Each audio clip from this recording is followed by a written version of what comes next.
The government in India is taking this very, very seriously. CNN spoke with the Indian Home Ministry today, and they said that they've issued a national security alert, with the alert focusing on some of the states that Ayman al-Zawahiri mentioned in the video that purportedly came out today. That was an Al-Qaeda video. And those states of Gujarat in the east, Kashmir in the north, and Assam in the west, all of which Zawahiri mentioned, have seen a history of Hindu-Muslim clashes. So that's why the government's going to take it quite seriously. But I should add, Max, that Hindu-Muslim clashes are pretty old in India. They've been happening for many, many years, and they are, in their essence, very, very different in nature from the kind of terror that we've seen Al-Qaeda unleash in many parts of the world. Why is India attractive to Al-Qaeda?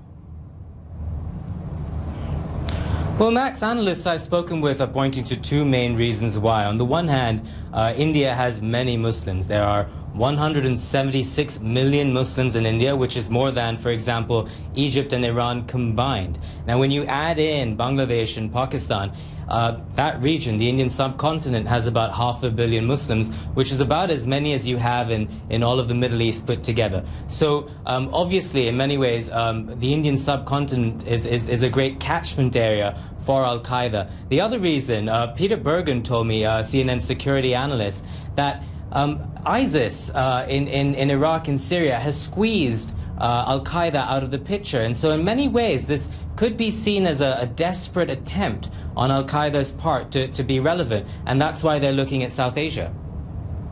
And to have this intelligence useful for the government, because it can respond whilst it's growing before it's established, I guess. How do you think India will respond?